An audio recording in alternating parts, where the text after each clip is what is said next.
안녕하세요. 감동사연 채널 왈칵입니다. 꾸준히 한국과 각별한 인연이 있는 외국인 분들의 이야기를 생생하게 전달하는데 힘쓰도록 하겠습니다. 이제 오늘의 사연자분 모셔볼게요. 사연자분 안녕하세요. 안녕하세요. 할머니 사연자 미국인 베티라고 합니다. 베티님 반갑습니다. 오늘 어떤 이야기를 들려주시려고 왈칵에 방문해 주셨나요? 현재 저는 미국 애리조나주에서 남편과 함께 살고 있어요. 젊을 적부터 목에 혹이 나서 평생을 무겁게 달려 있었답니다. 그런데 우연히 한국 할아버지를 만나고부터 혹이 사라지게 되었답니다. 저는 오늘 이 이야기를 여러분들에게 들려드리려고 합니다. 목에 혹이 났었다고요? 그것의 정체가 뭐죠? 오랜 세월 동안 혹을 달고 사셨던 베티님께서 한국 할아버지를 만나고 혹이 어떻게 치료가 되었는지 궁금해지는군요. 베티님의 사연 지금부터 소개 부탁드립니다.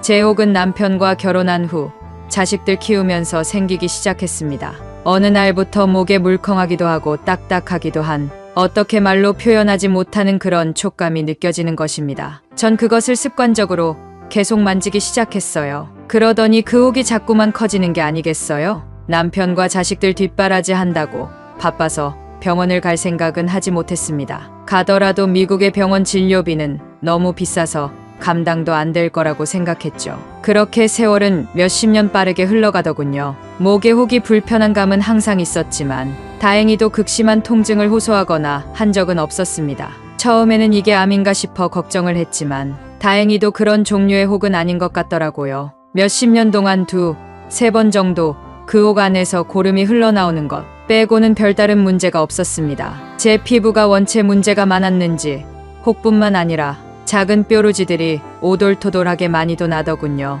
뒤늦게 알았는데 제 목에 있던 혹은 피지 낭종이라는 것이고 이 오돌토돌한 뾰루지는 쥐저지라고 하더군요. 피지 낭종은 진피층에 피지선이 막혀 주머니가 생기고 거기에 피지가 고여 발생하는 피부 질환이었습니다. 저런. 자식들이 걱정을 많이 했겠군요. 아니요. 전혀요.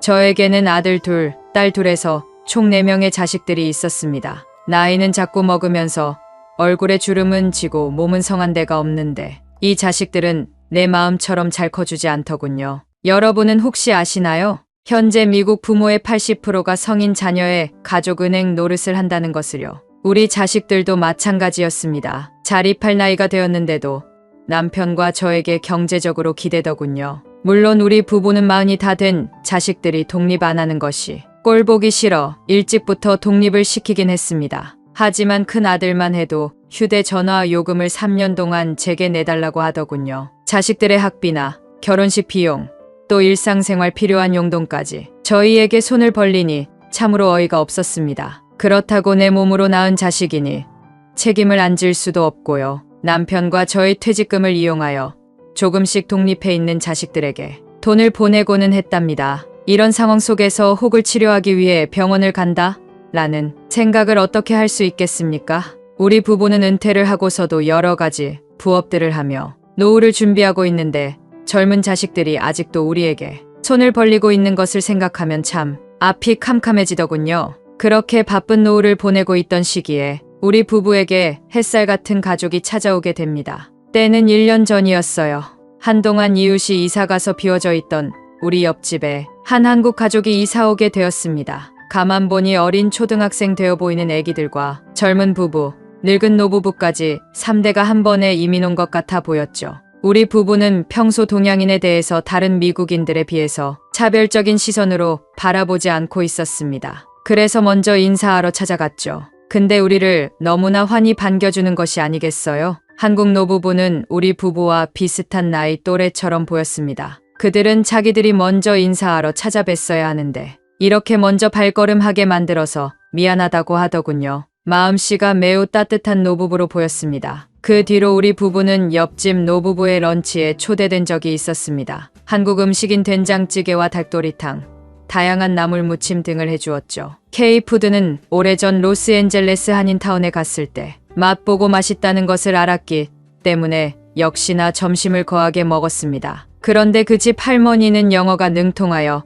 쉽게 친해질 수 있었는데 할아버지는 생긋생긋 잘 웃기는 했지만 영국식 영어를 배웠는지 어느 정도 소통만 가능했습니다. 대화는 원활히 잘 되지 못했지만 사람은 참 착해 보이더군요. 그렇게 그 집 노부부와 오손도손 지내면서 한국의 정을 느끼고 있을 때였습니다. 그날은 우리 부부가 또 점심에 초대되었던 날이었어요. 그런데 점심을 맛있게 다 먹고 한국인 할아버지께서 제 목에 달린 혹에 대해 조심스럽게 물어보는 게 아니겠어요? 병원은 가본 적 있냐?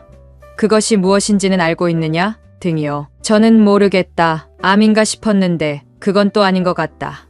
라는 식으로 얼버무렸어요.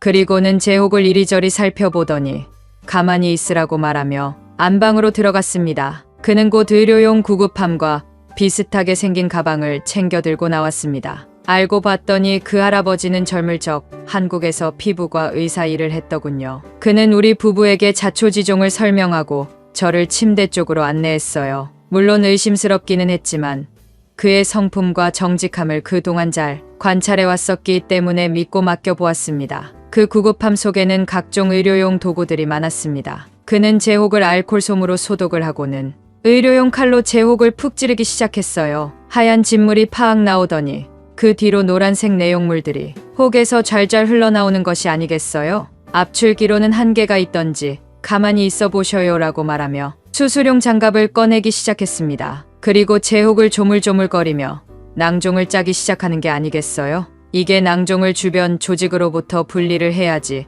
완치가 가능하다고 말하더군요. 그러면서 낭종과 노란 내용물들이 한꺼번에 밀려 나오기 시작했어요. 저는 제 몸에서 몇십 년씩 묵은 그 내용물을 직접 눈으로 보니 마치 젊을 적 손질했던 생오징어의 내장과 아래 생김새와 비슷해 보였어요. 물컹물컹하기도 하면서 고체도 액체도 아닌 그런 말캉한 것이었습니다. 낭종이 바깥 산소를 접할 때마다 배출되는 고약한 쉰내는 온 방 안을 가득 채우기 시작했어요.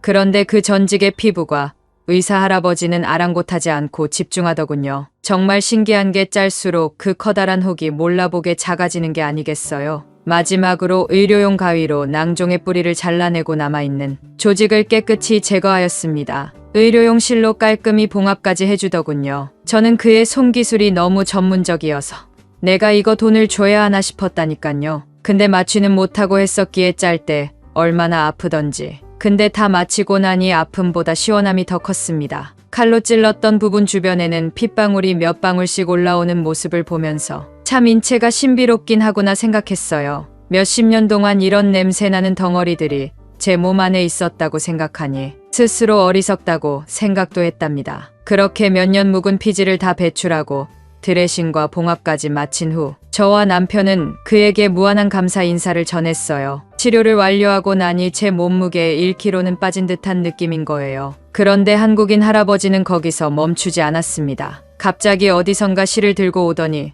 실면도 기법이라고 하며 실 중간을 교차되게 꽂더니 마치 가위처럼 양손에 실을 걸어 촤락촤락 제 쥐젖들을 잘라내는 것이 아니겠어요? 피도 하나도 안 나고 이렇게 간단하게 해결할 수 있는 것이었나 싶었죠. 이렇게 제 피부에 난 몹쓸 것들을 다 지워준 노부부 할아버지에게 저는 우리 집에서 가장 아끼는 오래된 와인을 선물해 주기도 했답니다. 미국 병원에 가서 치료했다면 얼마나 많은 비용이 나왔을지 생각만 해도 아찔하더군요. 그 뒤로 우리 부부는 우리 자식들보다 옆집 자식들을 더 챙기기 시작했어요. 그 집도 딸 둘, 아들 둘 있었는데 우리 집 자식들과 다르게 부모를 살뜰히 잘 챙기더군요. 몸에 좋다는 건 다 들고 와서 챙겨 먹이면서요. 자식들은 변호사, 의사의 번듯한 직장도 가지고 있었습니다. 또한 우리 부부는 제 자식들에게 따끔한 충고를 하고 더 이상의 원조는 없다고 따끔히 말했습니다. 만약 돈이 필요하면 자립하기 위해